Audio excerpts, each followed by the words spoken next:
आपण त्यांना त्या मंचावर आमंत्रित करूया. तर सर्वांनी डिजिटली हँडराईजच्या सहाय्याने, डिजिटली फ्लॉवर बुकेच्या सहाय्याने त्यांचं मोस्ट वेलकम करायचं आहे.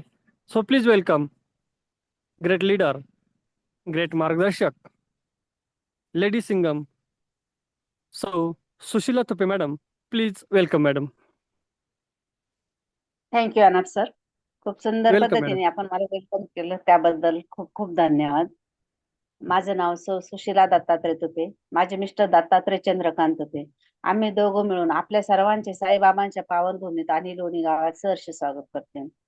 आपल्याला जो हा मंच उपलब्ध करून दिलाय आपल्या सर्वांचे ग्रेट आपला श्यामेंगळे सर, म्हणजे त्यांना आपण देव मानलं पाहिजे. त्यांच्यामुळे आपल्यापर्यंत हा प्रोजेक्ट आला आणि आपण याच्यात काम करू शकलो. त्यांचे खूप धन्यवाद सगळ्यांच्या वतीने, माझ्या परिवाराच्या वतीने. श्यामळे सर आणि सविता मॅडम, इंगळे मॅडम यांचे पण खूप धन्यवाद. मॅडमचा आपल्याला वारंवार खूप चांगल्या पद्धतीने सपोर्ट असतं, त्यांचे पण खूप धन्यवाद दोघांचे पण. त्यानंतर जे आपल्याला मेंटोर आहे, आपले आदर्श, कुणीतरी जीवनात एक आदर्श असावा आणि त्याच्या पावलावर पाऊल ठेवा अशी अपेक्षा असते जीवनामध्ये. तर कारण काहीतरी आपल्या पुढे असलं पाहिजे ते उद्देश, त्याच्यासारखं आपण व्हावा, घडावा. तर असे आपल्यामध्ये जे आहेत आपल्या सर्वांचे great mentor Bhimrao Patil sir, मला त्यांच्याकडे पाहिल्यानंतर स्वतःत काहीतरी कमी आहे वारंवार जाणवतं. का आता शिक्षण कमी, वय जास्त, तरी सुद्धा ती जर व्यक्ती करोडोनी पैसा याच्यात कमवू शकतो, तर मग आपण का कमवत नाही, याच्यामुळे मला खंत वाटते. कारण सरांकडे बघितल्यानंतर आपण कुठंतरी कमी आहोत हे 1001% जाणवतं. फक्त इच्छा आहे शिकण्याची आणि सरांचं खूप छान मार्गदर्शन असतं. वारंवार आलेले अपडेट आपल्यापर्यंत वेळेत पोहोचवले जातात. आपल्याला 2 महागुरु लाभलेले आहेत, त्यांचे सगळ्यांच्या वतीने मी खूप धन्यवाद मानते. आणि तुम्ही सर्वजण ते तुमचा अमूल्य वेळ देता आणि इथं उपस्थित राहतात. त्याच्या आधी तो वेळ कुठंतरी जात होता टीव्ही पाहण्यात, गप्पा गोष्टीमध्ये, परंतु त्या वेळेचा परत आपल्याला मोबदला कधीच काही मिळाला नव्हता. घरीच आहे, आपण घरीच बसतोय त्या वेळेत, पण आधी त्या वेळेत घरीतच होतो. परंतु आज ज्या वेळ देतोय आपण या मंचाला, तर वेळ आपला वाया जाणार नाही एवढं 1001% मी सांगते. कारण हा मंच आहे ना, आपल्या दारात येऊन आपल्याला शिकवली देतोय. असं आतापर्यंत खूप लोक असतील याच्यातले, त्यांनी इतर प्रोजेक्ट मध्ये, इतर बिझनेस मध्ये काम केलंय, परंतु फी द्यावा लागते, घरदार सोडावं लागतं आणि 4, 2, 3, 5 दिवस काय आपल्याला ट्रेनिंग दिलं जाईल, तिथं जाऊन ते घ्यावं लागतं आणि तिथं फी पण द्यावं लागते, घरापासून लांब राहावं लागतं. तेव्हा कुठंतरी आपल्याला काहीतरी शिकवलं जातं आणि मग ते आपल्या घरी आल्यानंतर त्याच्यावर आपल्याला अभ्यास करून काम करावं लागतं. तेव्हा आपल्याला कुठंतरी 2 रुपये येतात. परंतु आता हा जो मंच आहे ना, याच्यावर घर न सोडता, 1ही रुपया न फी देता, आपल्या घर बसल्या आपल्याला ट्रेनिंग दिलं जातंय. रोजच्या रोज नवीन नवीन लीडर येतात, वेगवेगळे लीडर येतात आणि ते त्यांच्या पद्धतीने प्लॅन सांगण्याचा प्रयत्न करतात. कोणाचा कोणता प्लॅन कोणाच्या मनाला लागल आणि कोणाचं जीवन बदलून जाईल सांगता येत नाही. कारण प्रत्येकाची भाषाशैली, बोलण्याची पद्धत, त्यांचे अनुभव हे वेगवेगळे असतात. ते सांगतात, ते आता शेअर करतात आपल्याबरोबर. हे पहा, आपण जोपर्यंत जगात वावरत नाही ना, तोपर्यंत आपलं दुःख जे आहे ना, ते डोंगरा एवढं वाटत असतं. सगळ्याला काय वाटतं घरामध्ये, माझ्यासारखं दुःख जगात कोणालाच नाहीये. मी खूप दुःखी आहे, मला खूप कर्ज आहे, मला खूप देणं आहे, माझ्यावर खूप अन्याय झालाय आणि भगवंताने मला खूप छळलंय, हे आपण घरात बसून म्हणतो. पण जेव्हा 4 जणांमध्ये जाऊ ना, तेव्हा कळतं जगात लोक किती दुःखी आहे आणि त्यांना किती समस्या आहेत. परंतु ते जर तोंड देतात, आपण पण दिलं पाहिजे. प्रत्येक समस्या मागे उत्तर असतं, फक्त आपण मनाला समजवलं पाहिजे आणि थोडा धीर धरला पाहिजे आणि प्रयत्नवादी असावं माणसाने कधी पण. एक आशा जीवनामध्ये कायम जागी ठेवली पाहिजे का हा दिवस पण जाईल. किती जरी वादळ आलं ना, तर ते शांत होतं. महापूर आला तरी जमीन सुकतात आणि पुन्हा हिरवळ तिथे उगवते. आपल्या पण जीवनात खूप संकट आलेले, तितके संकट ना आता आपण कंटाळलेलो, आम्ही त्याच्यातून गेलेलो म्हणून सांगते. संकट आल्यानंतर फक्त शांत बसणे आणि त्या संकटातून मार्ग कसा काढायचा हा विचार दोघं मिळून करणं खूप महत्वाचं आहे. नवरा बायकोने एकमेकाला साथ द्या आणि त्यातून मार्ग काय काढायचा हे दोघांच्या विचाराने काढा. कारण हा संसार आपला असतो आणि तो मार्ग काढणं पण आपलीच जबाबदारी आहे. ज्यांच्या संकट आले त्यांच्यासाठी सांगते, सगळ्यांवरच आलेले असतात कोण नाही, पण प्रमाण काहींच खूप कमी असतं, काहींच खूप जास्त असहाय्य असतात त्यातनं. आणि त्यावेळेस फक्त दोघांची परीक्षा असते, जेव्हा ते दोघं एकमेकाला साथ देतात, त्या परीक्षेतून बाहेर पडतात ना, त्या प्रश्नातून बाहेर पडले जातात ना, तेव्हा खरं त्यांचा विजय होतो. भगवंत पण त्यांना एकदा असे हाल केलेले ना, आता असा देतो ना एकदा द्यायला लागल्यावर, तर सगळं जग त्यांच्याकडे पाहतं. फक्त त्यावेळेची जी परिस्थिती असते ना, आलेलं संकट तिचं आपल्या दोघांची परीक्षा असते आणि त्यातच आपण खरं सक्सेस मिळवायचा असतो. एकमेकाला साथ देऊन पुढे जायचं असतं. हा बिझनेस सुद्धा आपला तसाच आहे, एकमेकाला साथ द्यायची आहे आणि आपल्याला त्याच्यातून बाहेर पडायचं आलेल्या संकटांमधून. काय अवघड नाही. एक मित्र मैत्रिणीच्या नात्याने नवरा बायको म्हटले ना खूप मोठी जबाबदारी वाटते. नवऱ्याची बायकोला, बायकोची नवऱ्याला. आपण थोडं मैत्रीचं नातं जर केलं ना एकमेकांमध्ये, नवऱ्याला जर काही अडचण असली ना, बायकोनी खांद्यावर हात ठेवा ना, मी आहे घाबरू नका, आपण दोघं मिळून प्रश्न सोडू. नवऱ्याने सुद्धा म्हटलं पाहिजे मी आहे ना, तू घाबरू नको, याच्यातून मी मार्ग काढ. हे दोनच शब्द आहे ना, त्या दोघांना ना जग जिंकण्याची ताकद देते. हे दोनच शब्द, बाकी काही करायची नाही. काय करते बायको तरी, काय करणार ती तर बिचारी, काय तिला जग दुनिया काही माहिती नसते. पण तो शब्दाचा आधार माणसांना खूप मोठा असतो. आणि पुरुषाचा एक विश्वासाचा शब्द असतो. त्या बाईची एक ऊर्जा जागृत केली जाते, एनर्जी वाढवते.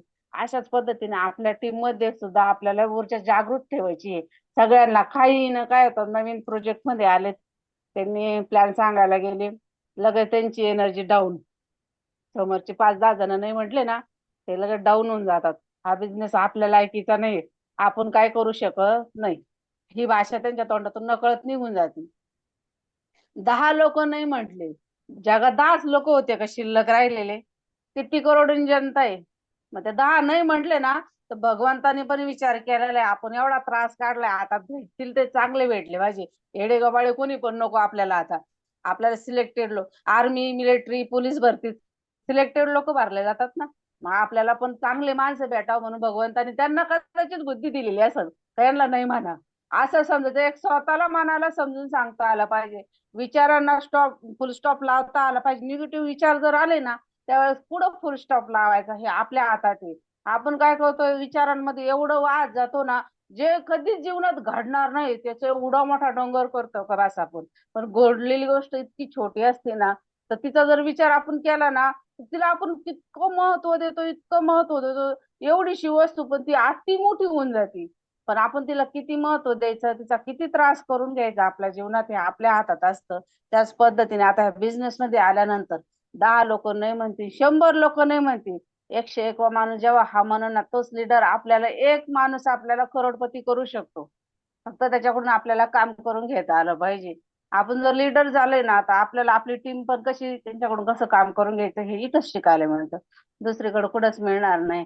कुणी घर सोडलंय का आता मीटिंग करण्यासाठी? घराच्या बाहेर तरी जावं लागलंय का? घर बसल्या नॉलेज मिळणार आहे आणि करोडाची इन्कम कमावता येणार आहे. असा कोणता बिझनेस आहे? घरात बस बसायचा आहे, 1 रुपया खर्च पण करायचा नाही, तरी आपल्याला तो इन्कम देणार आहे? कुठंच नाही. आता हा बिझनेस काय आहे, कशा करायचा आहे, कसा रन होतो? आता मी माझी थोडक्यात ओळख करून देते. माझं नाव सुशीला दत्तात्रय तुपे, माझे मिस्टर दत्तात्रय चंद्रकांत तुपे. आम्हाला या बिझनेस मध्ये 1 6 वर्ष होऊन गेलेलं आहे. ज्यावेळेस आलो ना, त्यावेळेस पाटील सरांना, शामिंगले सरांना आमची सगळी परिस्थिती, जी टीम मध्ये ज्यावेळेस आमच्या बरोबर जॉईन झाले त्यांना पण माहिती, खूप हालाकीची परिस्थिती. जॉईन व्हायला 1 रुपया जवळ नव्हता. सरांनी प्लॅन तर सांगितला, आवडला, जो सगळ्यांना पडतो ना प्रश्न, मला काम तर करावं वाटतंय पण माझ्याकडे पैसे नाही, तो प्रश्न आम्हाला पण पडला होता. पण प्रश्न आमचा होता, मग आम्ही दुसऱ्याला सांगून तो काही सुटणार नव्हता. आपले प्रश्न जेव्हा आपण स्वतः सोडवतो ना, दुसऱ्यावर न अवलंब, तेव्हा त्या प्रश्नाचं 1001% उत्तर सापडतं. आमचा प्रश्न होता, पैसा नव्हता. आम्ही व्याजाने पैसे घेतले त्यावेळेस. आता तरी आपण 1040नीच घराची सगळ्यांना हे करतोय, सजेस्ट करतोय. त्यावेळेस सरांनी सांगितलं, प्लॅन जर एखाद्याला समजला ना, तर छोटं घर घेतच नाही. ज्याला खरंच बिझनेस करायचा आहे, पण स्टार्ट करायचं आहे, कोणी फसलेलं आहे, बुडलेलं आहे, कोणाला तरी एक अविश्वास आहे, मग त्यांना काय वाटतं 1040नी करू. पण ज्याला खरंच बिझनेस करायचा ना, तो पुरा अभ्यास करेल आणि याच्यात एंट्री करेल आणि घेतानाच मोठं घर घेईल. त्याच पद्धतीने आम्ही अभ्यास केला, करून करायचा बिझनेस तर मोठ्या यांनी केला पाहिजे. आपल्याला चहाची पाटडपरी टाकायची नव्हती, आम्हाला करोडाचा बिझनेस करायचा होता. मग सरांकडून समजून प्लॅन घेतला गेला. सरांनी आम्हाला 6वं घर घेतल्याने काय फायदे होतील हे समजून सांगितले. ते पटलं. घरी आलो, 1 रुपया घरात नव्हता, काय करा विचार होता. व्याजाने पैसे घेतलेले 7%, सकाळी संध्याकाळी फोन केले. सकाळी सरांकडे गेलो, आयडी ओपन केला. त्याच दिवशी आयडी ओपन केल्यावर 1 डे इन्कम घेतला होता 1,03,500. जर आम्ही मोठं घर घेतलं नसतं तर आम्हाला माणसं तर तेवढं करणारच होतो ना आम्ही त्या दिवशी. इन्कम छोटा नसता आला का? विचार मोठा केला म्हणून मोठी माणसं घेतली. समजा आम्ही 500 रुपयाचं घर होतं त्यावेळेस, आज त्याची किंमत झाली 1,040. 500 रुपयाचंच घर घेतलं असतं आणि पुन्हा तेच 5 माणसं केले असते, आम्ही 29,500चे म्हणजे 6,000ची माणसं करू शकलो असतं का? आम्हाला पण त्या माणसाला 500 रुपयाच्याच घरात घ्यावं लागलं असतं ना पहिल्या. आपण ज्या गाडीत बसलोय ना, आपण माणसं पण आपल्याला त्याच गाडीत बोलावणार ना. आपण ज्या गाडीत बसलोय, मग आम्ही घर मोठं घेतल्यामुळे आमची अपेक्षा काय झाली, आपण एवढं मोठं घर घेतलेलं आहे, एवढं मोठं स्लॉट घेतलाय, मग आपले माणसं पण का नाही तयार होणार? कारण विचारांची पावर असते. आपण ज्या गाडीत बसतो ना त्याच गाडीत हात करतो, मग दुसऱ्याला या या म्हणतो. आपणच मोठी गाडी धरली तर, चांगल्या गाडीत बसलो, एसी गाडीत बसलो तर लोकांना सांगू ना, एसी गाडीत बसल्यावर खूप आराम असतो, खूप छान प्रवास होतो. आणि छोट्या गाडीत बसल्यावर धक्के खात जावं लागते, हे सांगू ना थोडं थोडं. आता आपण छोट्या घराने इन्कम चालू केलं का, तर त्यांना कुठंतरी विश्वास नाहीये, किंवा एक करून पाहण्याची इच्छा आहे, किंवा ते कुठंतरी बुडलेले, परत तरी ऐकून आले पाहू यांनी किती कमवले, खर्चाच्यात काय आहे, हे शहानिशा करण्यासाठी काही आले असतील, काही पैसे कमवण्यासाठी आले, काहींचा विश्वास असेल, फक्त त्यांना योग्य मार्गदर्शन पण मिळत नसेल, ते लोक पण आलेले असतील आपल्या याच्यामध्ये. आता ते आलेले आहेत, त्यांनी फक्त विश्वासाने काम करायचं. काहीही झालं तरी हा प्रोजेक्ट आपल्याला करोडपती केल्याशिवाय राहणार नाही. आतापर्यंत आपण कुठंतरी महिनोन महिने वर्ष काम केलं, 30 दिवस काम करतो, दहा 1 तारखेला पेमेंट घेतो. या बिझनेस मध्ये पण आल्यानंतर हे कामच करायचंय. जगामध्ये कुठंच बिनकामाचं काहीच मिळत नाही. फक्त मिळतं ते मरण मिळून, जर एका जागेवर बसलो ना, तेवढंच एक वस्तू आहे का ती काही न करता मिळते. सर सांगत असतात, काही न करता मिळणारी गोष्ट म्हणजे मरण. पण आपल्याला जगायचं, हे जन्म जगण्यासाठी, हे स्वप्न पूर्ण करण्यासाठी आलो आणि गेलो असं नाही. आपण जन्माला गरिबीत आलोय, पण आपल्याला काय करायचंय, करोडपतीचा शिक्का लावून जायचंय. आपल्या गावातला, आपल्या पावडा पहिलं करोडपती होण्याचा मान आपल्याला मिळवायचा आहे. आणि ते आपल्याला हा प्रोजेक्ट देऊ शकतो. फक्त समजून घ्यायचं आहे, त्याच्यावर काम करायचंय. काम एकदम सोपं आहे, हार्ड वर्क नाही. हे सॉफ्टवेअर आहे, सॉफ्टवेअर मध्ये काम करायचं डिजिटल पद्धतीने. आतापर्यंत खूप आपण खा भजे वा वजे काम केलंय, खूप कष्ट केलेले, पण आपले काही झेंडे अजून कुठं लागले नाही. आता आपल्याला खरंच आपला झेंडा लावायचा असेल ना, तर स्मार्ट वर्क करू. कारण जगात श्रीमंत लोक आहे ना, फक्त डोक्याने झालेत. हार्डवर्क करून कुणी श्रीमंत झालेला अजूनपर्यंत आपल्याला पाहायला मिळालेलं नाही. बिचारे राब राब राबतात, हाडाचे काढे करतात आणि मरून जातात. काही कोणाच्या जीवनात झालं. पण आपल्याला जर श्रीमंत व्हायचं असेल ना, तर आपल्याला 10 ठिकाणाहून आपल्याला इन्कम सोर्स वाढवला पाहिजे. एक उंदीर सुद्धा आहे ना 10 ठिकाणी बिळ करतो. का करतो तो? त्याला एवढी बुद्धी कशासाठी का दिली असं भगवान? त्याला माहिती आहे, एकच बिळ जर ठेवलं साप आला तर तिथंच आपल्याला कळेल, पण त्याला माहिती आपण जर 10 बिळ केले ना, तर त्या बिळातून साप आला आपण ह्या बिळातून पळून जाऊ. त्याला जर कळतं उंदराला एवढ्या एवढ्याशा जीवाला, तर आपण एवढं मोठं मनुष्य जीव आहे, मग आपल्याला काय नाही कळत? आपल्याला बुद्धी आहे. आपल्याला पण कळलं पाहिजे. आपल्याला 10 ठिकाणून जर इन्कम आला, तर आपल्या घरात इन्कम सोर्स जास्त जर झाला, तर आपण आपले स्वप्न पूर्ण करू, गरजा भागवू, स्वप्न पूर्ण करू. जीवनात जे कमी राहिलंय करण्याचं ते सगळं करू शकतो. मग आपल्याला जर इन्कम सोर्स वाढायचा आहे, आता कुठंतरी काहीतरी काम आपण सगळेजण करतोय, 2 रुपये आपल्या घरात येतातच. आपलं घर चालूच आहे. कोणाच्या घरात असं नाही का 2 टायमाला अन्न पाणी नाही. जेवढे काही आले ते सदन घरदार खाऊन पिऊन सुखी आहेत लोक. कुणी असं नाही का काहीच नाही त्यांच्या घरात मग आलेले. सगळ्याच्या घरी या 2 हाताला काम आहे आणि 2 टायमाला अन्न पाणी भगवंत तसंच दिले, तसं चाऱ्याची सोय त्यांनी केलेली. परंतु आपल्याला आपल्या जीवनात काम करून आपले स्वप्न पूर्ण करायचे. मग आपल्या जवळ एक बिझनेस आलाय.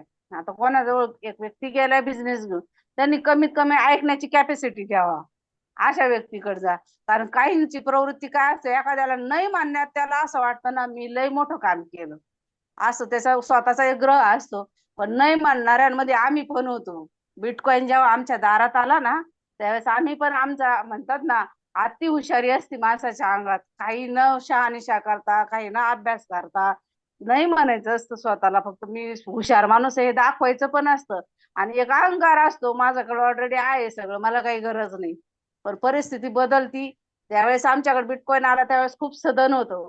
कशाची जगाची काही गरज नव्हती, एवढा पैसा होता जवळ. बिटकॉइनला इग्नोर केलं, लक्ष दिलं नाही, ऐकलं पण नाही. घेऊ शकत असून पण घेतला नाही. पण परिस्थिती बदलली ना, आज त्याचं महत्व कळलं. एक जरी बिटकॉइन असतो तर काही करोड, 1 करोडचे मालक असतो, तसे 5 घेऊन टाकले असे 5 करोडचे मालक असतो. तेव्हा जर त्याचं नुसतं ऐकण्याची मानसिकता ठेवली असती ना, तर आज आपण एकत्र बसलो पण नसतो, भेटलो नसतो, बोललो पण नसतो. कुठंतरी वेगळ्या याच्या जगात असतो.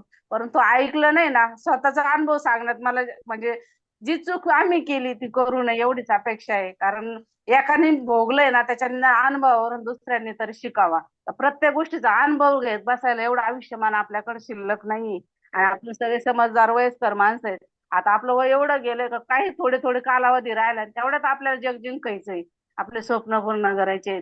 मग आपल्याला आता मिळालेला हा प्रोजेक्ट, ज्यांनी तुम्हाला या प्रोजेक्ट मध्ये आणलंय त्यांचं सगळ्यात आधी हात जोडून त्यांचे आभार मानायचे.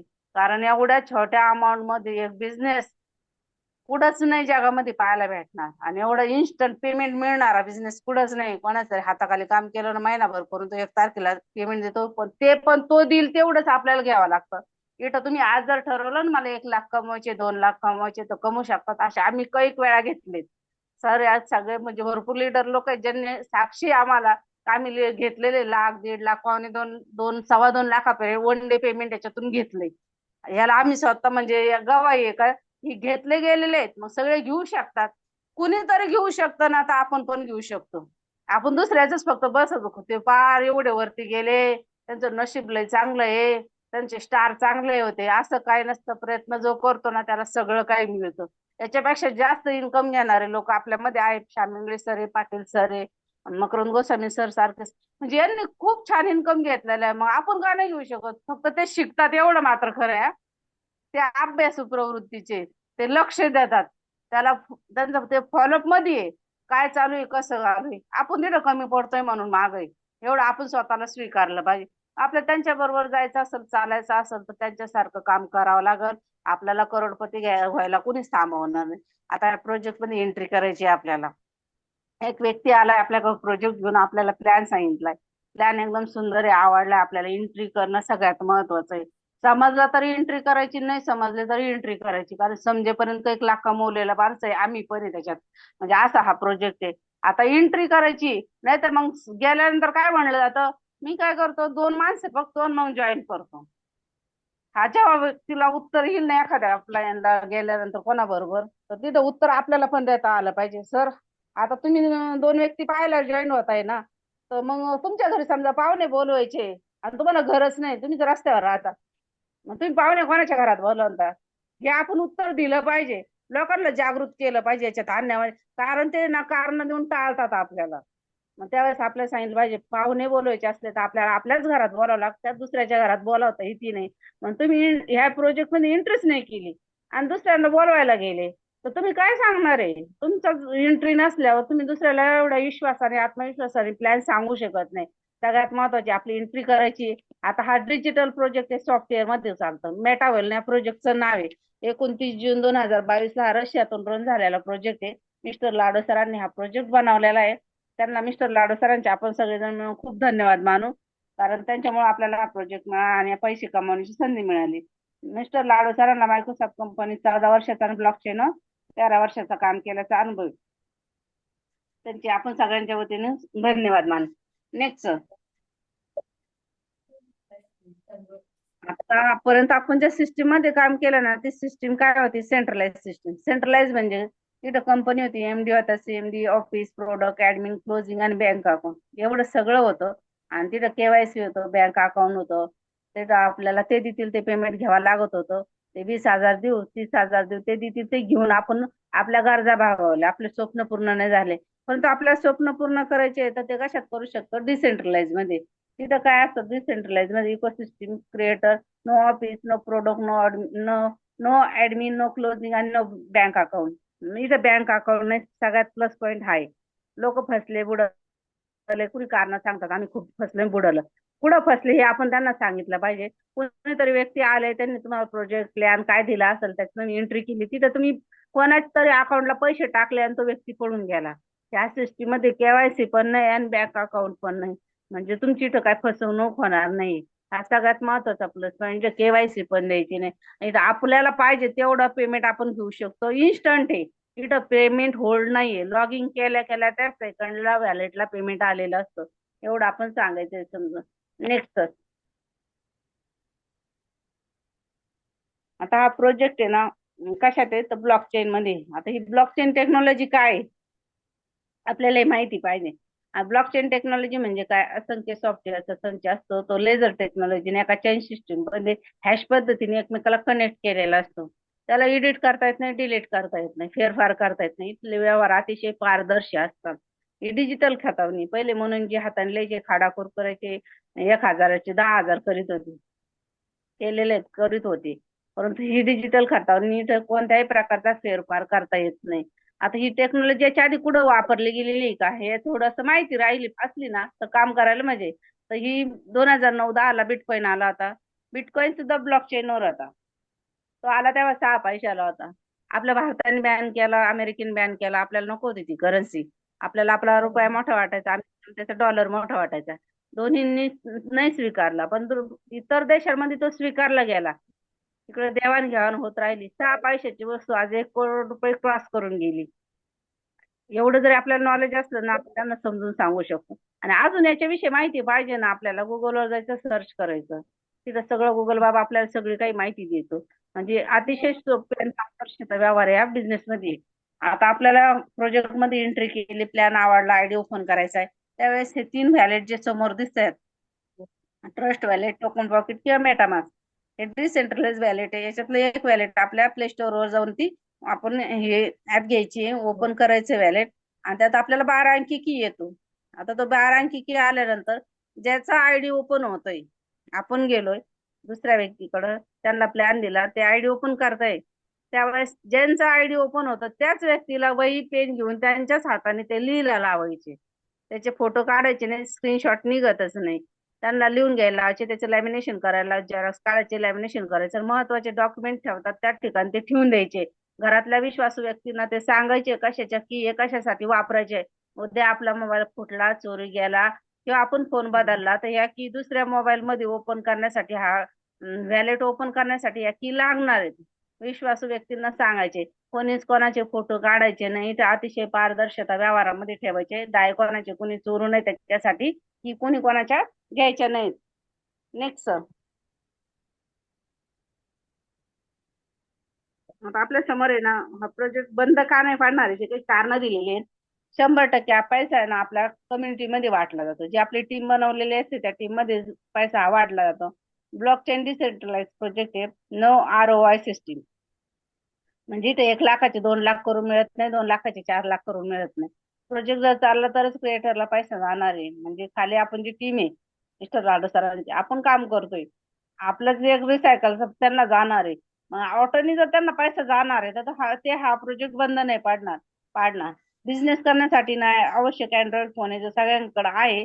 फक्त आता त्याच्यामध्ये आपल्याला जे नॉलेज घ्यायचे, ट्रस्ट वाले, टोकन पॉकेट आणि मेटामास्क, त्याचं नॉलेज जर असलं ना तर हा प्रोजेक्ट आपण इझिली करू शकतो आणि हा बंद पण नाही पाडणार. नेक्स्ट. आता आपल्याला महत्वाचं काम करायचं कशात आहे, का पैसे येणार कसे. समजा एक छोटं उदाहरण सांगते. एखाद्या व्यक्तीला त्यांचं वालं गाळा विकायचा आहे. खरेदीदार त्याच्या समोर आहे. विक्रेत्याने त्याची किंमत सांगितली जाते. विक्रेता त्याची किंमत सांगतो, खरेदीदार ते पैसे देतो आणि तो एकदाच त्याच्या स्वतःच्या नावावर तो गाळा करून घेतला जातो. गाळा नावावर करून घेतल्यानंतर एकदाच इन्व्हेस्टमेंट झाली, परंतु तो गाळा भाडेतत्वावर जेव्हा दिला जातो ना त्यावेळेस आहे ना त्याच्यातून वारंवार इन्कम देण्यासाठी तो बिझनेस तयार होतो, एक स्रोत तयार होतो. एकदाच इन्व्हेस्ट केलेली वस्तू वारंवार इन्कम देते. त्याच पद्धतीने हे 12 घरं, 12 गाळे, 12 स्लॉट आहे. यातला एक घर एकदाच घ्यायचंय लाईफ मध्ये. कोणतं ज्याला जे खिशाला पॉकेटला आलं म्हणजे परवडल त्यांनी ते घ्यायचंय एकदाच. परत 1 रुपया इन्व्हेस्ट न करता, 1 रुपया खिशातून न घालता तो ऑटोमॅटिक पुढच्या घरांमध्ये पण जातो आणि इन्कम पण घेतो. आता हे कसं घेतं ते आपल्याला पाहिजे. हे 12 घरं आहे, 12 घरातले 8 घरं S6 आहे, 4 घरं S3 आहे. S6 का म्हटलं जातं तर तिथं 6 माणसं लागतात. S3 का म्हटलं जातं तिथं 3च माणसं लागतात. S6 मध्ये हा वर्किंग आणि नॉन वर्किंग प्लॅन आहे. म्हणजे अपलाईन, डाऊनलाईन, क्रॉस लाईन आपण स्वतः 4 माणसं मदत करतात 6 माणसाचं घर भरण्यासाठी. त्याच पद्धतीने S3 मध्ये हा पूर्णपणे वर्किंग प्लॅन आहे. इथं फक्त अपलाईन आणि डाऊनलाईन 2 व्यक्ती मदत करतात हे 3 माणसाचं घर भरण्यासाठी. आपल्याला जो योग्य वाटतो तो स्लॉट आपण एकदा घ्यायचा आहे. आणि कसं काम करायचं, कसा इन्कम येतो. पहिल्या घराची स्लॉटची किंमत 10 डाय, 18 डाय, 32 डाय, अशा घरांच्या किमती ह्या वाढत जातात. आपण नेक्स्ट स्लाइड मध्ये पाहू पैसे कसे येतात आणि कसं जॉईनिंग होत. आता 10 डायच्या घरामध्ये आपल्याला इन्कम किती येतं, 9 डाय. मग एक डाय कुठं गेला तर तो रॉयल्टी पोल मध्ये जमा होतो त्याच्या इन्कम साठी. 18 डायच्या घरामध्ये 16.2 डाय एवढं इन्कम येतं, 1.8 डाय एवढं रॉयल्टी पोल मध्ये जमा होतो. अशाच पद्धतीने प्रत्येक घरामध्ये रॉयल्टी पोल म्हणजे जो पॅसिव्ह इन्कम, आपण नोकरीला नाही तर आपल्याला पेन्शन येईल. मग आता इथं पण आपल्याला पेन्शन मिळाली पाहिजे, पॅसिव्ह इन्कम मिळालं पाहिजे काम न केल्यावर. म्हणून आहे ना इथं रॉयल्टी पोल मध्ये आपले 10% हे प्रत्येक स्लॉट मधले पोल मध्ये जमा होतात. Next sir. आता आपण ह्या घरांमध्ये पैसा माणसं कशी येतात आणि पैसे कसे मिळतात पुढं कसं जातं ते पाहू. आता पहिल्या घरात आपण पाहू, 10 डायच्या घरामध्ये 10 डाय म्हणजे किती रक्कम होती. तर एका डायची 94 रुपये, तर 10 डायचे होतात 940 रुपये. त्याला एक मॅटिक लागतं रन करण्यासाठी. 940 अधिक 100 1040 रुपये या घराची किंमत झाली. आपण 1040 ने एंट्री केली. आपल्या एकच कामाने एकच नियम आहे याच्यामध्ये, का कमीत कमी आपल्या लिंकचे 2 माणसं, 2 पेक्षा किती माणसं आपण या सिस्टम मध्ये आणू शकतो, बंधन नाही. 2 माणसं या सिस्टम मध्ये आणि जे लाल गोळे दिसतात पहिले तो 2 व्यक्ती आले, इथं आपलं 50% काम झालं. पण त्या दोन्ही व्यक्तीचं पेमेंट आपल्याला मिळणार नाही. कोणाला जाणार आहे ते? आपल्या अपलाईनला जाणार आहे. प्रत्येक घरात ते लाल गोळे दिसतात, म्हणजे सगळीकडे सिस्टीम सारखी, सगळीकडे नेम एक सारखाचे. आज आपले जातात, उद्या आपल्याला पण येणार आहे. सास बी कभी बहुती, अशाच पद्धतीने. तर आता हे 2 व्यक्तीचं पेमेंट गेलं अपलाईनला. आता आपल्याला नियम होता 2 व्यक्ती करायचा. मग आपले जे 2 व्यक्ती लाल दिसतात गोळे, त्यांना पण काय नियम आहे? 2 व्यक्ती करायचा. आपण सपोर्ट करायचा, आपण प्लॅन द्यायला त्यांच्याबरोबर, ते शिकेपर्यंत, त्यांना शिकून घेऊपर्यंत आपण त्यांना सपोर्ट करायचा आहे. आणि त्यांच्याकडून 2 2 व्यक्ती करून घ्यायचा. त्या ठिकाणी आपलं वैयक्तिक स्वतःच 100% काम संपतं. आता जे हिरवे गोळे दिसतात 3, म्हणजे हे सगळे 10 डायची माणसं आहेत.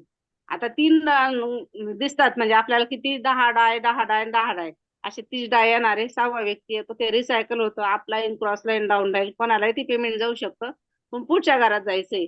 पुढचं घर काही एका फ्री नाही, विकतच घ्यायचंय. आता आपल्याला पहिल्या घरात इन्कम किती येतो? 10 डाय. आताच मी काय सांगितलं, 1% 10% रॉयल्टी पोल मध्ये जातात. म्हणजे 10 डाय मधली एक एक डाय हा रॉयल्टी पोल मध्ये जाईल. मग आपल्याला पाहिलं याच्या व्यक्तीचं 9 डाय इन्कम येईल, 1 डाय हा रॉयल्टी पोल मध्ये जाईल. आणि जे 2 व्यक्तीचे दिसतात हिरवे, त्या 2 व्यक्ती 9 9 दुणे 18 असे दोघं होल्ड होतील ऑटोमॅटिकली. कमांड दिलेली सॉफ्टवेअर, याला कमांड दिलेली ऑटो होल्डची. ते 2 व्यक्ती होल्ड होती. 9 2 18 डायच्या घरात ऑटोमॅटिकली आपली एंट्री होती. आपण इन्व्हेस्ट केलेले पहिल्याच घरात आपले पैसे वसूल झाले. आता आपला एकही रुपया सिस्टीम मध्ये शिल्लक राहत नाही. आपण पुढच्या घरात पण जातो. आता पुढच्या घरात गेल्यानंतर पहिले जे आपले पहिल्या घरातले 2 व्यक्ती ना, ते आपल्यासारखेच आपल्या बरोबर रिसायकल होऊन आपल्या पाठोपाठ 18 राहायच्या घरात येतात. त्यानंतर त्यांचे जे 2 2 व्यक्ती आहे, ते पण आपल्यासारखेच रिसायकल होतील आणि 18 राहायच्या घरात येतील. तिथं आल्यानंतर जे 2 लाल गोळे दिसते 18 राहायच्या घरात, त्या दोन्ही व्यक्तीचं पेमेंट आपल्याला मिळणार नाही, तर ते अपलाईनला नाही. आता खालचे ते 3 व्यक्ती दिसतात हिरवे, त्याचं पेमेंट आपल्याला येतं. 6वा व्यक्ती आल्यावर रिसायकल होतं, मोकळं होतं, दुसरे माणसं यायला आणि पुढच्या घरात जातो. आता या 18 डायच्या घरामध्ये पुढच्या घरात जाण्यासाठी काय होतं? आपल्याला 18 डाय 18 डाय 18 डाय मिळणार आहे, पण रॉयल्टी पोल मध्ये पैसे जातात 10%. मग इथं 16.2 हे आपल्याला इन्स्टंट मिळतात. 16.2 16.2 होल्ड होतो आणि 32 डायच्या घरात आपली एंट्री होती. जर आपण मोठं घर घेतलं तर हे होल्ड होत नाही. आणि समजा छोट्या घरातूनच चाललोय 10 डायच्या घरातून पुढं पुढं, तर एकदा सायकल फिरताना पहिल्या घरातून दुसऱ्या घरात गेलो ना 18 डायच्या, पुन्हा दुसरे माणसं आल्यावर 10 डायच्या घरामध्ये एकही माणूस होल्ड होत नाही. तिन्ही व्यक्तीचं पेमेंट आपल्याला येतं, कारण ते घर ऑलरेडी आपण खरेदी केलंय. त्याच पद्धतीने आपण 18 डायच्या घरात पण 32 डायच्या घरात गेल्यानंतर इथं पण पहिल्याच वेळेस होल्ड होईल. दुसऱ्या तिसऱ्या घरात गेल्यानंतर तिथं तिन्ही व्यक्तीचं पेमेंट आपल्याला येईल. फक्त पहिल्या सायकल फिरताना माणसं होल्ड होतात, परत एकही रुपया होल्ड होत नाही, पूर्णतः पैसे आपल्याला मिळतात. Next sir. आता मी 2x4 मॅट्रिक्स दिलेले. बाय म्हणजे आपण स्वतः, 1 आणि 2 व्यक्ती आपण करायचं आहे आपलं काम.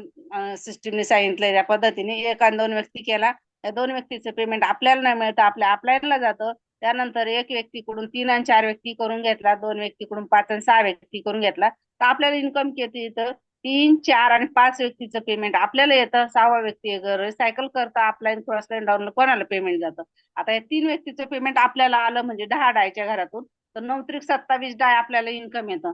पैशाच्या स्वरूपात जर आपण त्याची तुलना केली तर 2538 रुपये पर सायकल इन्कम येतं. आपण फक्त 1040 इन्व्हेस्ट केले होते घर खरेदी करण्यासाठी, आपल्याला किती मिळाले? 2538 रुपये. हे प्रत्येक सायकलला मिळत राहणार आहे. पुढच्या घरात गेल्यानंतर ते वेगळे, हे पहिल्याच घराची इन्कम आहे. अशा पद्धतीने हा इतका साधा आणि सोपा बिझनेस आहे. ज्यांना समजला असेल त्यांनी 100% करा, नसेल समजलं त्यांनी 200% करा. विश्वासाचा भाग आहे, विश्वास एकदा ठेवा, हा बिझनेस करोडपती केल्याशिवाय राहणार नाही. आपके जेब में है पैसे तो लोग पूछेंगे आप है कैसे, जब आप हो जाओगे कंगाल तो कोई नहीं आएगा पूछने आपका हाल. ही परिस्थिती आपल्याला करून घ्यायची नसेल तर आजच या प्रोजेक्टला जॉईन झालेल्यांनी नवीन नवीन लोक आपल्या सिस्टीम मध्ये आणण्याचा प्रयत्न करा, मीटिंगला बसवा, जेणेकरून हा बिझनेस आपण चांगल्या पद्धतीने करू शकतो. मला बोलण्याची संधी दिली त्याबद्दल आपल्या सर्वांचे खूप खूप धन्यवाद. बॅक टू अनाप सर. Thank you madam. मित्रांनो, आपल्या lady Singam, great leader, great मार्गदर्शक सौ सुशीला तुपे मॅडम यांनी जे आपल्याला आज स्लाइड बाय स्लाइड मार्गदर्शन केले आहे ते अतिशय सुंदररित्या त्यांनी आपल्याला साध्या आणि सरळ भाषेत समजून सांगितले आहे. त्याबद्दल त्यांचं मनपूर्वक अभिनंदन करतो, धन्यवाद करतो. मित्रांनो, समझ गए तो पैसा ही पैसा, नहीं समजे तो पहिले जैसा. तर मित्रांनो, मॅडमनी जे आपल्याला समजून सांगितलं त्याबद्दल मी सर्वांच्या वतीनं मॅडमचे खूप खूप धन्यवाद करतो. यानंतर आपले ग्रेट मेंटर माननीय भीमराव पाटील सर यांना मी यांच्यावर आमंत्रित करतो की त्यांनी आपल्याला 1-2 मिनिटं मार्गदर्शन करावं. Please welcome sir.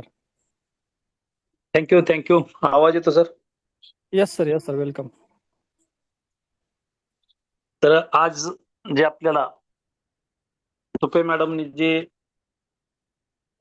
मार्गदर्शन केलं हे एकदम अप्रतिम मार्गदर्शन केलेलं आहे. कारण जे त्यांनी सांगितलं की पहिली परिस्थिती आणि आत्ताची बदललेली परिस्थिती तर ती खरी आहे. तर त्यांच्यावरती जो संकट आलेलं होतं तर त्याला जे तारलं ते फक्त आणि फक्त मेटावेल या प्रोजेक्टनी त्यांना तारलं. कारण त्यांनी जे सांगितलं की 1 दिवसाचा ज्या दिवशी म्हणजे जॉईनिंग करण्यासाठी पैसे नव्हते, त्यांनी 7% व्याजाने पैसे काढून हा कन्सेप्ट त्यांना आवडला आणि त्यांनी स्टार्ट केला.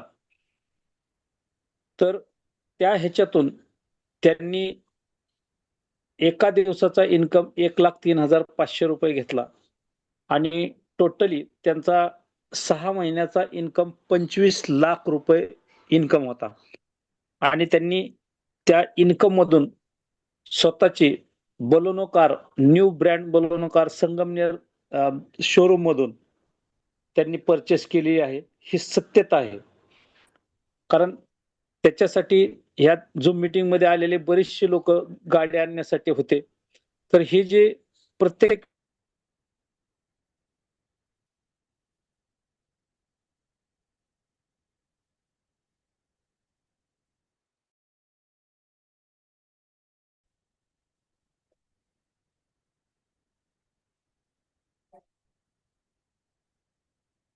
तर आवाज येत नाहीये. बरेचसे लोक येतोय सर? Yes sir. तर बरेचसे लोक ह्या प्रोजेक्ट मधून सक्सेस झालेले आहेत. तर त्याच्यामध्ये योगेश विखे सर आहेत, त्याच्यानंतर अर्णब सर आहेत, त्याच्यानंतर लांबाते सर आहेत, दायगुडे मॅडम आहेत, त्याच्यानंतर इंगळे सर आहेत, त्याच्यानंतर डॉक्टर मकरंद गोस्वामी सर आहेत. असे असंख्य लीडर आहेत. तर प्रत्येकाने ह्या झूम मीटिंगचा जेवढा जास्तीत जास्त फायदा घेईल एवढं महत्वाचं आहे. तर दररोज नवनवीन लीडर आपल्यासाठी नवीन माहिती देत असतो आणि ती माहिती घेण्यासाठी जास्तीत जास्त लोकांनी ह्या झूम मीटिंगला येणं गरजेचं आहे. आणि